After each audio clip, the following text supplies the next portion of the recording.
할렐루야. 네. 우리는 하나님의 큰 기쁨입니다. 우리는 하나님의 큰 기쁨입니다. 아멘. God is good. All the time. 오늘 하나님 귀한 말씀은 욥기서 24장 1절에서 12절 말씀입니다. 하나님의 탓을 하고 싶을 때라고 하는 말씀의 제목을 가지고 여러분께 함께 은혜를 나누기로 합니다. 한 절씩 교독하면서 말씀을 받습니다. 어찌하여 전능자는 때를 정해놓지 아니하셨는고 그를 아는 자들이 그의 날을 보지 못하는고 어떤 사람은 땅의 경계풀을 옮기며 양떼를 빼앗아 기르며 고아의 나귀를 몰아 가며 과부의 소를 볼모 잡으며 가난한 자를 길에서 몰아내나니 세상에서 학대받는 자가 다 스스로 심는구나. 그들은 거친 광야의 들나귀 같아서 나가서 일하며 먹을 것을 부지런히 구하니 빈들이 그들의 자식을 위하여 그에게 음식을 내는구나.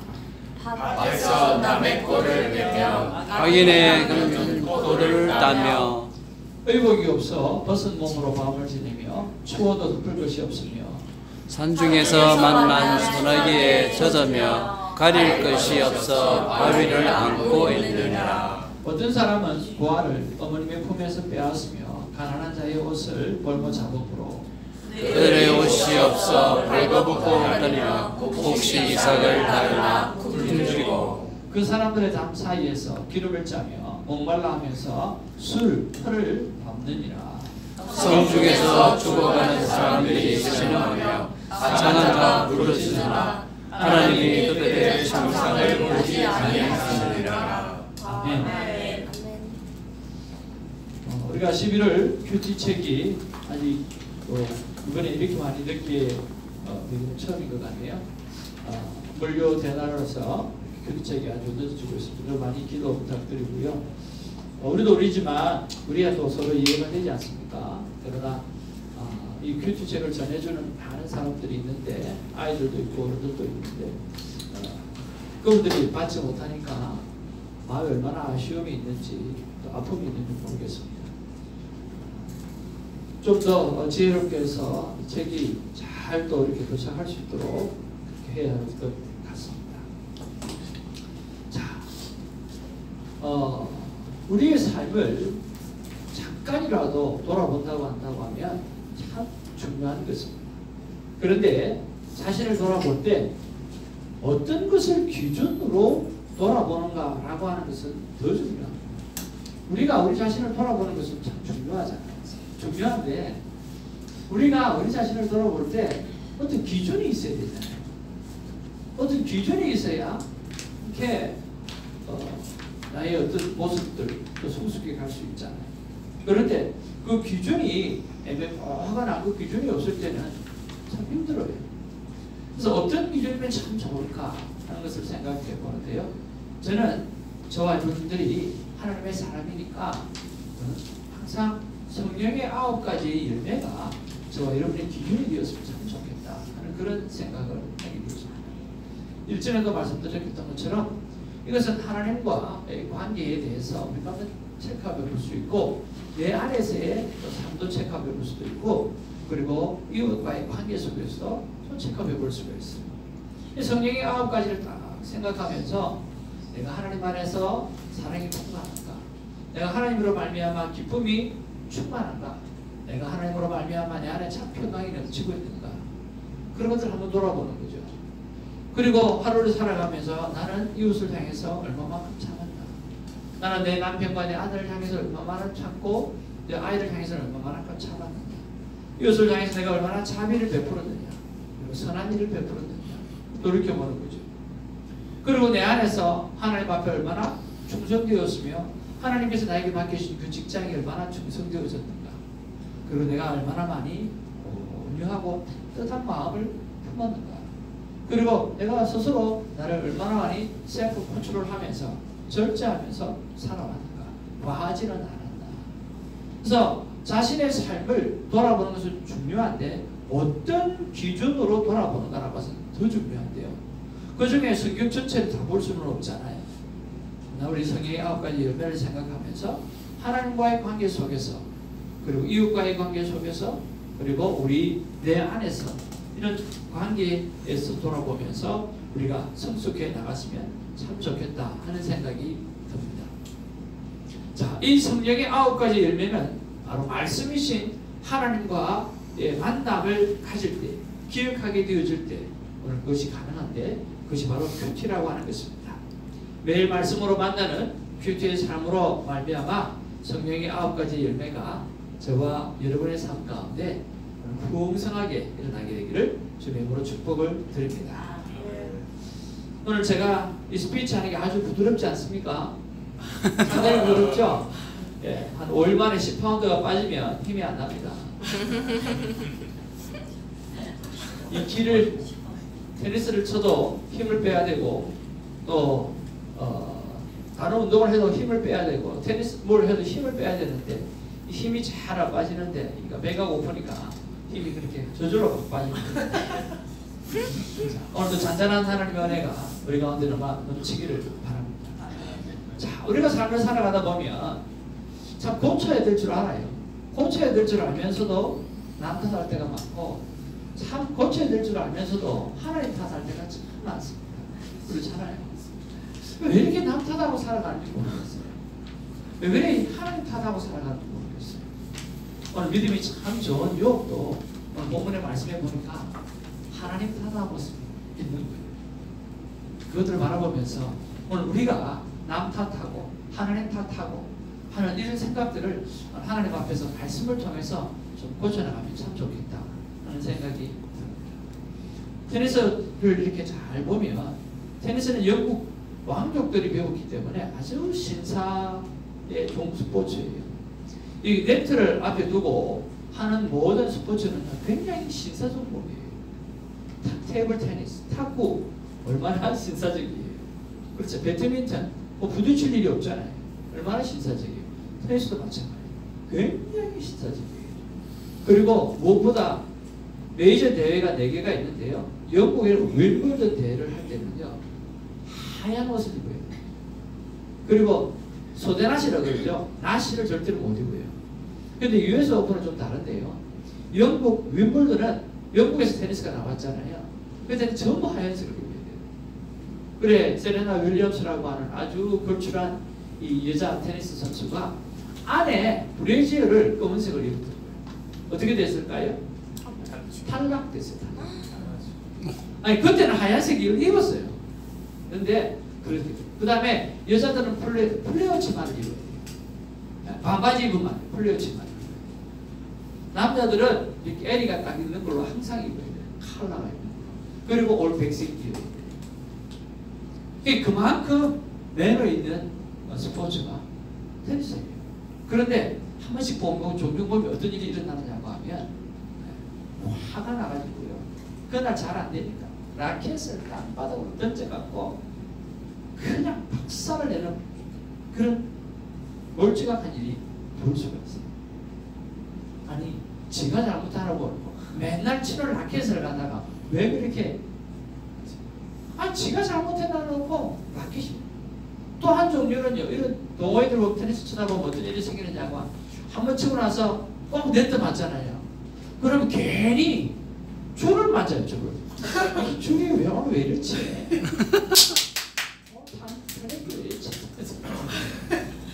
안 넘어가면 괜히 줄 하. 근데 매번 그래, 매번. 자꾸 누가 모르겠는데 신입사님만 또래요. 그냥 안 되잖아요. 테니스 채를 가지고 머리를 세포가 엄청 죽었을 거야. 자기가 잘못 치놔놓고 왜 이래? 그러니까 우리의 삶의 모든 부분에서 남 탓하는 게 습관이 된 것 같아요. 하나님 탓하는 게 습관이 되어져요. 이런 부분에서 오늘 말씀 속에서 하나씩 좀 고쳐갔으면 참 좋겠다 하는 생각이 듭니다. 오늘 본문의 내용은 이렇습니다. 1절에서 4절 말씀을 보면 어찌하여 전능자 하나님은 악인을 심판하지 않는 것에 대해서 하나님을 탓하는 거예요. 왜 하나님은 악인을 이 땅에 두셨는가라고 하는 거죠. 땅이 경계표를 옮겨가면서 양떼를 빼앗아가는 그런 사람들, 과부의 나귀를 몰아가며 과부의 소를 볼모로 잡아가지고 빼앗아가는 사람들, 가난한 자를 길에서 몰아내어서 학대받고 그렇게 하는 사람들, 하나님이 살아계시다고 하면, 사랑의 하나님이라고 한다고 하면, 정의의 하나님이라고 한다고 하면 왜 이런 사람을 그렇게 가만 놔두느냐. 그렇게 가만 놔두는 것이 누구 탓이라? 하나님 탓이라고 이야기하는 거예요. 악인을 심판하지 않는 하나님 탓을 하기 전에 우리는 생각할 게 있어요.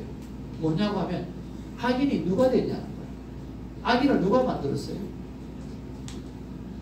인간들이 만든 거예요. 오늘 이 세상에 악한 세상이 되어져 버렸어요. 그런데 이 악한 세상을 누가 만들었느냐? 하나님이 만드셨어요. 하나님은 악한 세상을 만들 생각이 전혀 없는 분이에요. 하나님은 이 세상이 정말 샬롬의 나라가 되고 싶은 거예요. 평강의 나라가 되어주고 싶은 거예요. 그런데 사람들이 자기들의 욕심에 의해서 살아가다 보니까 이것이 악한 세상이 되어져 버립니다. 그러니까 이렇게 악한 세상을 우리가 만들어 놔놓고 우리가 하나님을 원망한다는 것은 어불성설이죠. 말이 안 되는 거예요. 악해진 나를 왜 모든 것을 아시는 하나님, 그리고 사랑의 하나님이라고 하면서 왜 방치했는가라고 이야기할 때 우리는 죄도 우리가 짓고 심판도 우리가 원할 때 해달라고 하는 것은 말이 안 된다는 거예요. 그러면 하나님은 왜 심판하지 않는가요? 이런 악한 세상을 바라보면서 왜 하나님이 심판해야 할까요? 여러분, 하나님이 심판하지 않을까요? 성경은 하나님이 심판하세요. 그런데 하나님은 심판하기를 좋아하시는 하나님이 아니에요. 한번 따라합시다. 하나님은 벌 주시기를 좋아하시는 분이 아니에요. 여러분, 부모가 자녀를 키울 때 맴매하기를 좋아하시는 부모가 어디 있어요? 자녀를 키울 때요, 사랑을 많이 주려고 애를 쓰지 어떻게 하든지 얘를 이렇게 한번 때려볼까? 저렇게 한번 때려볼까? 이렇게 한번 밟아볼까? 이렇게 한번 죽여볼까? 그렇게 생각하는 부모 어디 있어요? 부모는 그저 사랑하고 싶어요. 사랑하는 마음이 많으니까 조금이라도 잘못하면 야, 그렇게 하면 안 돼. 너 그렇게 하면 큰일 나. 한 번이야. 두 번째야. 세 번째가 되면, 세 번째가 돼도 내가 세 번째 이야기했는데 한 번만 더 또 기회를 줘요. 그냥 사랑하는 마음으로 자녀를 키우고 싶은 게 부모의 마음이에요. 하나님도 마찬가지예요. 하나님은 우리에게 벌하시는 하나님이 아니에요. 하나님은 악인을 보고도 벌하고 싶지가 않으신 분이에요. 하나님은 그 악인도 돌아오기를 기다리십니다. 그 악인도 하나님께서 하나님 앞에 은혜를 받고 돌아와서 그 한 영혼이라도 구원받기 원하시는 그런 하나님이에요. 그래서 하나님은 벌을 하시기를 원하시는 하나님이 아니라 뭐죠? 오래 참으시고 기다리셔서 그들이 돌아오기를 원하시는 하나님이 하나님의 본성이라고 합니다. 그래서 왜 악인을 벌하지 않나 라고 생각할 때 아직 하나님께서 그 악인도 돌아오기까지 기다리고 있다라고 하는 그 기다림을 여러분 기억하는 우리가 되기를 원합니다. 하나님의 자녀는 하나님의 성품을 잘 받을 줄 알아야 돼요. 그런 면에서 우리가 이 본문을 바라보면서 나는 얼마만큼 하나님에 대해서 잘 알고 내 눈에 보여있는 것을 딱 보고 하나님을 원망하는 것이 아니라 하나님께서 저 영혼을 향해서 얼마나 뒤돌아보고 계십니까? 반드시 악인을 멸망하기로 하는 악을 싫어하시는 하나님인데 하나님 왜 이렇게 오래 기다리십니까? 그런 것들을 생각하면서 하나님의 기다리심에 기도로 동참할 수 있는 우리가 되기를 주님의 이름으로 축복을 드립니다. 두 번째입니다. 5절에서 8절 말씀에 보면 이렇게 말씀하고 있습니다. 그들은 거친 광야의 들나귀 같아서 나가서 일하며 먹을 것을 부지런히 구하니 빈들이 그들의 자식을 위하여 그에게 음식을 해. 이게 뭡니까? 정말 가난한 자들이 거친 광야에 가서 광야에 아무것도 없잖아요. 하루 종일 찾아갖고 겨우 먹을 만한 거 그런 거 얻는다. 하나님 왜 이렇게 두십니까? 라고 하는 거예요. 밭에서 남의 꼴을 베며 악인에 남겨둔 포도를 따며, 그러니까 악인들이 버려놓은 거, 악인들이 어떻게 하든지 해놓은 거 어쩔 수 없이 악인의 덕을 봐야 되는 그런 상황을 하나님 왜 만들어 놓습니까? 악인을 멸하지 않아가지고 가난한 자들이 악인에게 학대당하도록 하시는 그런 하나님이면 잘못된 하나님 아닙니까? 라고 하는 그런 이야기. 여러분 우리 그런 생각 많이 할 수 있잖아요. 가난한 자가 학대당하는 일을 하나님의 탓으로 돌리기 전에 우리가 생각할 게 있어요. 그게 뭡니까? 왜 나는 부지런하여 애써서 노력해서 넉넉한 사람이 되지 않았는가? 나는 왜 가난한 자가 되었는가라고. 우리가 가난한 자를 돌아봐야 되지만 가난한 자는 우리가 반드시 돌아봐야 돼요. 그런데 가난한 사람이 해야 될 일은 뭐죠? 왜 내가 가난하게 살아가요? 왜 하나님은 전능하신 하나님이고 내가 하나님의 자녀로서 왜 나는 가난한 자의 삶을 살 수밖에 없는가라고 하는 부분에서 오늘 자기를 돌아보고 오늘 부한 사람이 되어야 돼요. 오늘 넉넉한 사람이 되어야 돼요. 오늘 하나님은 우리를 향해서 말씀하시기를 늘 베푸는 자가 되라고 이야기하시지 가난한 자가 되어서 오늘 많은 사람이 주는 것을 받아먹고 살아가는 사람이 되라고 하나님 말씀하시질 않으세요. 오늘 우리는 가난한 자를 돌아보아야 돼요. 가진 자는 반드시 가난한 자를 돌아봐요. 없어도 가난한 자를 돌아봐야 돼요.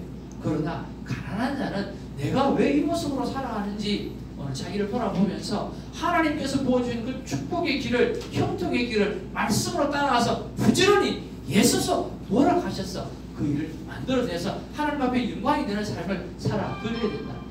여러분 그런 면에서 열심을 품고 어떻게 하면 내가 하나님 앞에 넉넉한 사람이 되어서 나누어 줄 수 있는 사람이 될 수 있을까를 생각하면서 예를 쓰고 공부하며 나아가는 우리가 되기를 주님의 이름으로 축복을 드립니다. 하나님은 정말 가난한 자를 그대로 두실까요? 그렇지 않습니다. 의복이 없어 벗은 몸으로 밤을 지내며 추운 사람을 하나님 그대로 두실까요? 산중에서 만난 소나기를 젖어서 가릴 것이 없는 그런 바위를 안고 있는 그런 사람을 하나님은 그냥 가만두기를 정말 원하실까요? 오늘 욥이 이야기하듯이 가난한 이들이 악인에게 학대당하도록 하나님 그냥 내버려 두신 그런 하나님일까요? 여러분 그렇지 않습니다. 하나님은 우리의 신앙까지도 들으시는 하나님이십니다. 저는 구약에서 제일 좋아하는 말씀이 이 말씀입니다. 많은 말씀이 있지만 저는 이 말씀 참 좋아합니다. 여러분 이 구약의 핵심 말씀 중에 핵심 메시지 중에 한 메시지 이 메시지예요. 출애굽기 3장 7절 8절이에요. 우리 같이 한번 읽어볼까요? 시작. 여호와께서 이르시되 내가 애굽에 있는 내 백성의 고통을 분명히 보고 그들이 용사로 말미암아 부르짖음을 듣고 그 근심을 알고 내가 내려가서 그들을 애굽에서 건져내고 그들을 그 땅에서 인도하여 아름답고 광대한 땅 적과 물이 흐르는 땅 곧 가나안 족속, 헷 족속, 아모리 족속, 브리스 족속, 히위 족속, 여부스 족속의 지방에 내려가려 하노라. 하나님은 이런 하나님이세요. 여러분 이스라엘이 애굽 백성에 되어서 고난당하고 있을 때 하나님께서 그들을 건져내시면서 하시는 말씀이 이 말씀이죠. 뭡니까? 나는 너 백성의 고통을 나는 뭐하고 있다? 하나님은 분명히 보고 있다고 말씀하십니다. 하나님은 우리의 삶의 모든 부분들을 분명하게 보고 계십니다. 아멘. 하나님은요 그 감독자로 말미암아 부르짖음을 듣고 그 근심을 하나님은요 알고 있다는 거예요. 하나님은 보시는 하나님, 하나님 들으시는 하나님, 하나님은요 그것을 알고 있어 계시는 하나님이에요. 하나님 우리의 모든 근심을 다 알고 계시는 하나님. 그런데 그것으로 멈춥니까? 아니에요. 오늘 욥은 시험을 하는 테스트를 하는 과정 속에서 하나님이 나타나서 말씀하지 않지만 하나님은 따라합시다. 하나님은 움직이시는 하나님. 네, 하나님은 행동하시는 하나님이에요. 하나님은 알고 가만히 있는 분이 아니세요. 하나님은 행동하시는 하나님이에요. 그래서 하나님이 직접 뭐 하세요? 내려가시는 거예요. 그래서 그들의 손을 잡고 건져 내시는 거예요. 아멘. 그리고 이스라엘 백성을 인도하시는 하나님이에요. 그래서 아름답고 적과 꿀이 흐르는 그 놀라운 땅으로 하나님은 반드시 데리고 가셔서 그곳을 차지하도록 도와주시는 하나님이십니다. 아멘. 그런 하나님을 젊음의 때부터 믿고 살아가기를 주님으로 축복을 드립니다. 그런 하나님을 나이가 들어서라도 마지막 주님 보시는 그 순간까지 마지막을 아름답게 장착해 가는 우리가 되기를 주님의 이름으로 축복을 드립니다. 아멘. 하나님은 우리를 분명히 보고 계시고 우리의 모든 것을 듣고 계실 뿐만 아니라 우리의 모든 근심을 알고 계시는 뿐만 아니라 알고 넘어가시는 분이 아니라 직접 내려오셔서 건져내시고 인도하셔서 그리고 우리를 적과 우리 허들은 그 아름다운 곳으로 데려가시는 그런 놀라운 하나님이십니다. 그런데 오늘 요압이 하나님 다른 이 모습을 보면서 방만하시는 하나님 정말 만만해 봤습니다. 하나님 우리 삶 가운데 디테일하게 역사하시는 하나님 줄로 믿습니다. 아멘. 자, 세 번째로 요압은 이렇게 말씀하고 있습니다. 학대당하는 자에게 아주 무관심한 그런 하나님으로 표현하고 있으며 하나님을 탓합니다. 어떤 사람은 보아를 어머니의 품에서 빼앗고 있습니다. 어떤 옷이 없어 벌거벗고 다니고 있습니다. 성중에 죽어가는 사람들이 신음하고 있고 상한 자가 부르짖었지만 하나님이 그들의 참상을 보지 아니하고 있다라고 그렇게 말합니다. 정말 하나님이 가난한 자를 외면하시는 분일까요? 성경에 몇 군데만 안 봐도 금방 나와요. 하나님의 관심은 진짜 보아와 가부에만 있다라고 하는 것을 볼 수가 있어요. 야고보서 1장 27절에 하나님 아버지 앞에서 정결하고 두려움이 없는 경건은 곧 보아와 가부를 그 환난 중에 돌아보고 자도 자기를 지켜 세속에 물들지 아니하는 자는 이것이다. 내 고아들을 남겨두라. 내가 그들을 살려두리라. 내 가부들은 나를 의지할 것이다. 선행을 배우며 공의를 구하며 학대받은 자를 도와주며 고아를 위하여 신원하며 가부를 위하여 뭐하라? 변호하라. 그 거룩한 처소에서 계신 하나님은 보아의 아버지시며 가부의 재판자이시다. 하나님은 보아의 아버지라고 하셨어요. 하나님은 과부의 뭡니까? 재판자이라고 말합니다. 가부로 살아갈 때 억울한 일을 되게 많이 만나잖아요.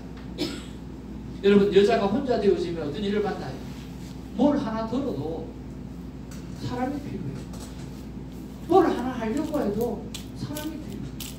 손이 필요한데 그 손이 없는 거예요. 부부가 나이가 들어서 한 분이 돌아가면 뭐가 제일 필요하다니까? 덩글른 거 제일 필요하다. 볼펜으로 해도 잘 안 되죠. 정리되고 이렇게 해도 잘 안 돼. 시원하게 덩글른. 그전에는 여보 이쪽 걸고 그거 말고 옆에 밑에 좌측 우측 그래서 딱 한 번 막죠. 아니 한 번 맞아도 덩글른 사람이 필요해. 평소에는 몰라도 필요해. 근데 하나님은 그걸 하시는 거예요. 그래서 하나님은 과부를 위하여 변호하시는 거예요. 그리고 과부의 재판장이 되어주시고 여호와께서 객을 보호하시며 고아와 가부를 붙드시고 악인의 길을 굳게 하십니다. 하나님은 결코 절대로 그냥 두시지 않습니다. 하나님은 외로운 자 홀로 두시지 않습니다. 하나님은 늘 함께 하십니다. 모든 것의 변화가 되어 주십니다. 고아와 가부를 위하여 신원하시며 나그네를 사랑하사 그의 식물과 얼굴을 주시다. 너무 많은 거예요. 하나님의 관심은 전부 다 거기에. 근데 오늘 요압은 그렇게 바라고 있지 않습니다. 아마 자신의 상황이 너무 힘들기 때문에 그렇게 하지 않나 하는 생각을 합니다. 하나님의 관심은 온통 고아와 가부 우리에게 있습니다. 우리는 여기서 무엇을 생각해 봐야 됩니까? 나는 얼마나 고아와 가부와 가난한 자를 돕고 섬기고 있는가라고 하는 거 좀 노력해 보았으면 참 좋겠습니다. 저는 나름대로 교체를 하면서 이런 일을 만날 때가 많잖아요. 어떻게 하면 될까? 어떻게 하면 될까? 여러분의 수입에 일정한 부분을 떼지 않으면 돕는 게 절대로 안 됩니다. 반드시 떼셔야 됩니다. 그게 법으로 만들어 놓아야 됩니다. 법으로 나눠주면 안 됩니다. 내 쓸 게 바쁜데, 내 쓸 게 많은데, 미국에서 돌았으면 나도 저축이 안 되는데, 남 도울 일이 어딨어요? 남이 날 도와줘야지. 남이 날 안 도와주나? 그렇게 생각해요. 아니, 우리는요, 그거를 법으로 정해놔요. 내가 무엇을 하게 되었지. 택시 일을 할 때는 팁은 이거는 남을 위해서. 내가 불로서도 내가 생각하지 못했던 선물이나 생각하지 못했던 일을 내가 받았을 때는 이것은 가난한 사람을 위해서. 하루에 내가 100불 정도는 하루가 아니라 죄송합니다. 하루에 전 재산 위해서. 큰일 나버렸네. 한 달에 30불, 50불, 100불 정도는 꼭 남을 위해서 쓰겠다. 정해놔야 돼요. 정해놔야만 쓸 수가 있어요. 아니 5불이라도 좋고 10불이라도 좋고. 우리가 정해놓았을 때는 그것을 쓸 때 아깝지가 않고 기쁨으로 충만하죠. 그런 것들이 필요하다. 여러분 이런 말씀을 묵상하면서 저와 여러분의 삶이 조금씩 변화하는 그런 성숙된 삶이 있기를 주님으로 축복을 드립니다. 오늘 이 본문의 말씀을 보면서 저는 다시 하나님 앞에 묻죠. 하나님 정말 하나님 어떤 분입니까? 하나님 우리에게 말씀하시고자 하는 것이 뭡니까? 하나님은요 이렇게 말씀하십니다. 다 같이 한번 읽겠습니다. 시작. 나는 심판의 하나님보다는 오래 참는 사랑의 하나님이다. 기다릴 때 돌아오거나. 여러분 우리가 신앙생활하면서 자꾸만 하나님을 심판하시는 하나님으로 생각할 때가 많아요. 심판하시는 하나님, 그걸 즐기시는 하나님 결단과 아니에요. 하나님은 사랑의 하나님이십니다. 오래 참으시는 하나님이십니다. 그래서 하나님께서 우리에게 말씀하시면 기다릴 때 돌아오라.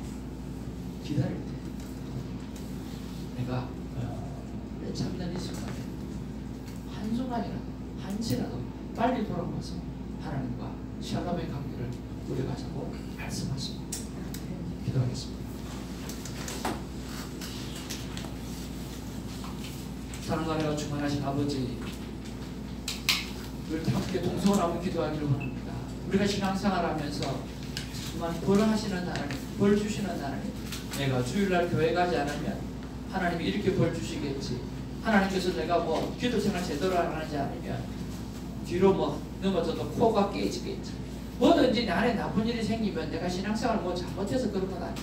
자꾸만 그렇게 생각할 때 아니요. 하나님은 오랫도록 기다리시고 정말 심판하시는 하나님이라 오랫도록 사랑하시는 하나님, 기다리시는 하나님이라고 생각하면서 하나님 앞에 빨리 돌아갈 수 있는, 내가 오늘이라도 당장 돌아갈 수 있는 그런 마음을 결단을 가진 시간 우리 기도로 가지기를 원합니다. 기도하겠습니다. 아버지 하나님